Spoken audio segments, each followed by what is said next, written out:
change gears for a minute and talk a little bit about standards. I mean, we heard about PUE earlier today, and PUE 2.0 or 3.0, what they're calling it, and there's the OSHRAE standards, and everyone has different assessments of the different tiers for data centers. If I'm an enterprise and I'm looking to outsource my data center to a co-location facility, or whether I'm looking to build my own new data center, how do I think about this? What do I look about? What do I think about from the standards, and what do you folks look at as really are the critical measurements around data center and data center efficiencies and things of that nature? Who wants to take that first? Don't all jump at once. I think it sort of depends on the individual use case, and you have to look past the standards to the fundamental physics of your problem, right? So I don't think that they're being dictated by particular standards driven by any PUE, but at the core level, what is the most efficient power plant to run this data center? You know, what's going to get you the most output?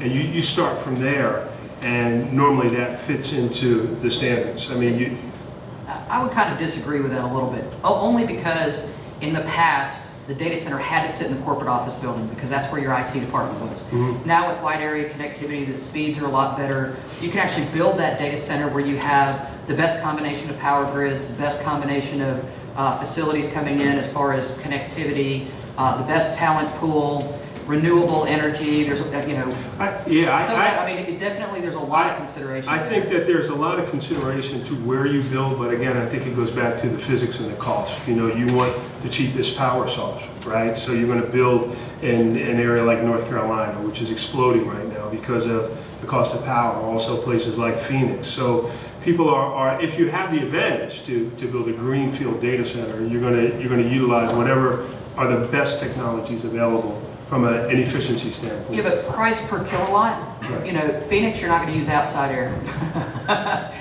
most of the year. Right. So, you know, I Believe think it or that's not, in Las Vegas, do you know that they use a they certain do. amount of outside air in Las Vegas? So sure, at certain times of the year. Right. But there's certain places where you can use it the majority of the year. So I think cost per kilowatt is one factor, but I don't think it's the deciding factor anymore. Because, you know, you have so much dependence on being able to get to that data and having IT resources there and, you know, looking at your risk assessment. I think there's, you know, that's changed a lot. You have to consider everything. I mean, here you see a lot of the financial markets are focused because of latency issues, right? Yeah. It does not make sense to have them in North Carolina. So it again gets down to your core business and what's really important to you as you run that business is going to dictate where and how you build your data center more so than what's the standard today, what's going to be the standard tomorrow.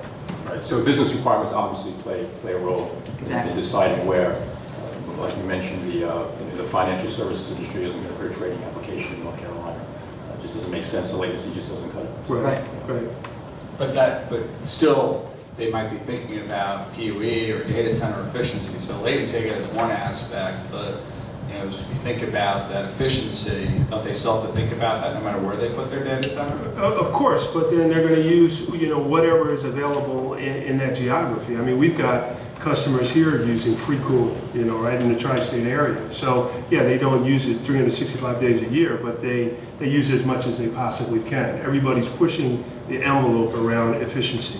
And we even have some end users that are splitting their data centers up. They're moving the applications they can to the most efficient area they can. The stuff that has to be close, they're keeping close, and you know, it's still a dual environment, but it's business needs to everything and accessibility of data. Exactly. So these standards, you know, just to get back on the standards, you know, we kind of use them as guidelines.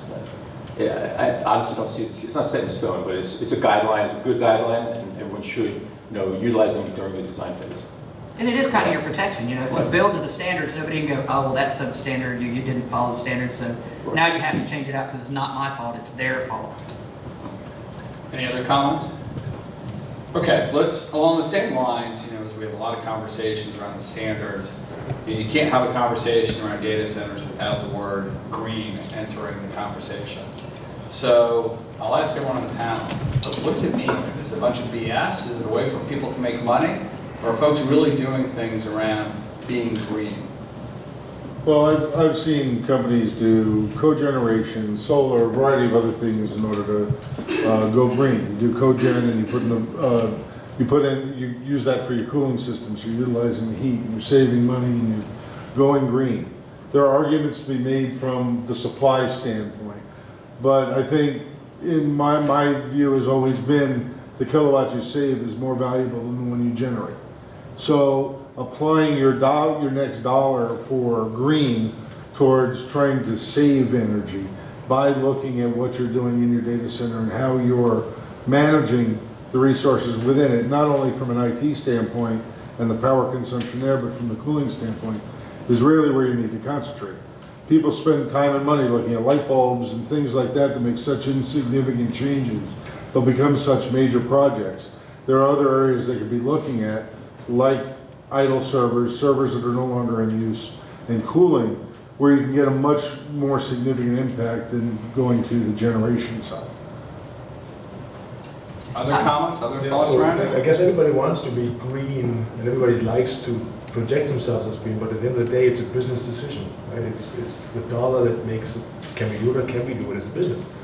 Unfortunately, though, more and more technologies that are considered green, like evaporative indirect cooling, are becoming available or becoming, I guess, in the price level that makes it usable for the majority of data centers being built. And I would say that probably I think the focus has shifted a little bit. Like back years ago when I was doing Y2K consulting, nobody would tell you they had a Y2K problem because that would be awful, right? And then it comes out that a third of the businesses were expected to fail. So Wall Street said, well, if you don't have a Y2K plan, we're tanking your stock. So everybody's like, oh yeah, I'm spending $68 million. But you're really seeing a shift in that green companies only want to do business with green companies. So of the ones that is a primary concern, they want to make sure that their supply chain is equally friendly to the environment and they're good environmental stewards. And I think we are seeing that shift. It's being pushed. There was a lot of FUD and crud and greenwashing and whatever you want to call it, for years. But I really think that that's shifting, not just from how much power can I save and how much is that going to lower my bottom line, but I need to make sure that my supply chain is equally as green. Yeah, it's a lot of PR and branding, I think. But beyond the PR and the branding, there are simple things that we can do besides obviously building out cogen facilities, pretty capital intensive, pretty big initiative, minimizing carbon emissions, not easy to do for every enterprise and data center operator. So are there things that you can do that are, I think we heard Mike say, bike racks? There's lighting control, there's all kinds of things that Housekeeping. can do. Right? Yeah. Basically housekeeping. There's a lot of low-hanging fruit. So what are some of the things? Well, legacy kit, upgrade legacy kit and consolidate. If you have legacy kit and you do some consolidation around that. Eliminate some of the old, 5-10-year-old servers that still exist today in some of these data centers. Right. I mean, there are new standards for power supplies, and they're all rated on the greenness of the power supply. But even easy things, like back to his point, putting blanking panels in, brush guards in the floor. Get rid of all those big things that evacuate all the air that you're trying to concentrate in certain places. Or you go in data centers and they've got all these perf tiles in the hot aisle, and you're like, why is it there? Because it's hot. Well, yeah, it's supposed to be, right? So, making sure that you don't have too much of your floor perforated so that you lose all that velocity. There's a lot of really low-hanging fruit, especially in facilities that have been out there 5 or 10 years that really make Vigilent pumps, putting economizers in the cooling plants. Exactly. Right. Without taking away from the presentation I'll be doing later, realistically, what we do is go into a data center, help them cut their cost of cooling by 40% with existing equipment, and look for areas where they have problems, where the perf tiles are too big, too small, in the wrong places. We've seen this in co-location facilities where servers are backwards. And you have no control over it, it's not your facility, but you got to get your client to make the change. Having tools that enable you to identify those areas is incumbent upon everybody who runs a data center, because it's the only way you're going to maintain efficiencies. Being able to do things like put in plug fans, go to VFDs where you can, even with legacy equipment. And a lot of people don't want to look at DX units with plug fans, but you can do it and save a significant amount of money. So there are a lot of areas where within the existing infrastructure you can make great strides, but you got to have the tools to do it. And back to your question about the marketing term being green, sometimes it's very hard to draw that line and differentiate between the green in the forest and the green in your pocket. right? And I see a lot of the motivation is the green in your pocket.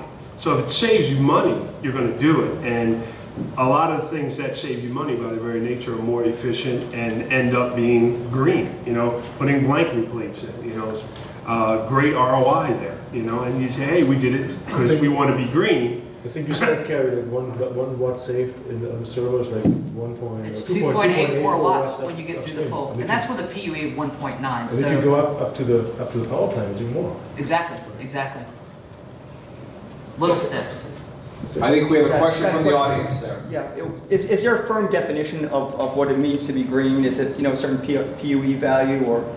Actually, the real term being green has to do, it came about because of carbon taxes. Right. So the idea of being more green means that you're using, ejecting less carbons into the atmosphere, you're not operating on coal power plants, or, there's a lot of things that go into that whole big giant equation. Mm-hmm. But the biggest thing is that you just want to be more efficient with what you're using. But if someone asks you, if you're asked to build a green data center, at what point do you declare success? Do you declare success based on what criteria? Well, that's where PUE came about, was to start that measurement, because you have to measure something to be able to do that, right? So then you have, companies that say, well, I've got this, my PUE is 1.08, and then you find out it's because they put their PDUs in the server, so now it's part of the IT load. So there's some funny numbers in there. So that's where PUE came about. Right. And you have to look at everything, like LEED certification, right? That takes it green. And I mean, they look at how much recycled product is in, your building supplies. So, all of these things go into a package. At the end of the day, you get a stamp that you're platinum LEED, and that means you're pretty green. And now they have Energy Star rating for data centers as well. To me, it's probably the greenest standard there is because it has. Yeah, and Energy Star that we started has now been adopted by the European Union and Japan. But it does require measurements on the PUE2 scale, which is kilowatt hours, not just kilowatts. Absolutely. So I think what we're hearing, there's a lot of measurements, there's a lot of standards out there, but I think that we're in the early stages of really defining what green is, and to your point, being totally successful in a green deployment.